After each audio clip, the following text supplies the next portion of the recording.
Welcome friends. Mahanadi சீரியல்ல ஒரு வழியா யமுனாவோட ஃப்ரெண்ட்ஸை பார்த்து காவேரி நடந்த உண்மை எல்லாத்தையுமே சொல்லிடுறாங்க. யமுனா மேல எந்த தப்பும் கிடையாது, ராகவ் தான் யமுனாவுக்கு ஹெல்ப் பண்றேன்னு சொல்லிட்டு அவளை ஏமாத்தி கூட்டிட்டு போனா அப்படின்னு சொல்றாங்க. யமுனா ஒருத்தையும் சொல்றத நம்புவீங்க, உங்க ஃப்ரெண்டுகிட்ட நீங்க என்ன நடந்துச்சுன்னு கேட்க மாட்டீங்களா அப்படின்னு சொல்லிட்டு வீடியோ ஆதாரத்தை காமிக்கிறாங்க. யமுனாவோட ஃப்ரெண்ட்ஸ்க்கு இப்ப யமுனா மேல எந்த தப்பும் இல்லைன்னு புரிய வருது. அதே மாதிரி ராகவோட ஃப்ரெண்ட்ஸ்டையுமே போய் நடந்த உண்மைகளை காமிக்கிறாங்க. அதுக்கு ஆதாரமா வீடியோ ஆதாரத்தையுமே காமிக்கிறாங்க.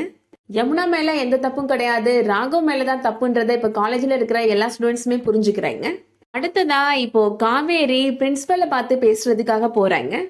ஒரு பொண்ணு உங்ககிட்ட கம்ப்ளைண்ட் பண்ண வந்தா அந்த பொண்ணு மேலேயே தப்பு இருக்குன்னு நீங்க எப்படி சார் குற்றம் சொல்லி பேசலாம் அப்படின்னு கேக்குறாங்க. யார் மேல தப்பு இருக்குன்னு நீங்க கூப்பிட்டு விசாரிச்சிருக்கணும்ல சார் அப்படின்னு சொல்றாங்க. இந்த பொண்ணுனால எங்க காலேஜுக்கு தாமா கெட்ட பேரு அப்படின்னு சொல்றாரு பிரின்சிபல். எந்த உண்மையும் தெரிஞ்சுக்காம இப்படி பேசாதீங்க சார் அப்படின்னு சொல்லிட்டு இப்போ காவேரி அந்த வீடியோ ஆதாரத்தை பிரின்சிபல்கிட்டையும் காமிக்கிறாங்க. யமுனா மேல எந்த தப்பும் இல்லைன்றத அந்த பிரின்சிபலும் அந்த ஸ்டாஃபும் புரிஞ்சுக்கிறாங்க. யமுனாட்ட மன்னிப்பும் கேட்குறாங்க. இனிமேல் காலேஜில் யமுனாவை யாரு கிண்டல் பண்ணாலும் எந்த பிரச்சனை வந்தாலும் நாங்கள் பார்த்துக்குறோம், நீ தைரியமாக காலேஜுக்கு வாமா அப்படின்னு சொல்லிடுறாங்க. யமுனா காவேரிக்கு நன்றி சொல்கிறாங்க. ரொம்ப தேங்க்ஸ்க்கா அப்படின்னு சொல்கிறாங்க. காவேரி யமுனாட்ட சொல்றாங்க, இனிமேல் உன்னோட முழு கவனமும் படிப்புல தான் இருக்கணும் அப்படின்னு சொல்றாங்க. உனக்கு எந்த பிரச்சனை வந்தாலும் தைரியமா ஃபேஸ் பண்ண கத்துக்கோ அப்படின்னு சொல்றாங்க.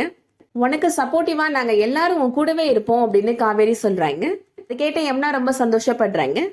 இந்த வீடியோ பிடிச்சிருந்துச்சுன்னா லைக் பண்ணிக்கோங்க. சீரியல் அப்டேட்ஸ்க்கு நம்ம சேனலை சப்ஸ்கிரைப் பண்ணிக்கோங்க. தேங்க்ஸ் ஃபார் வாட்சிங்.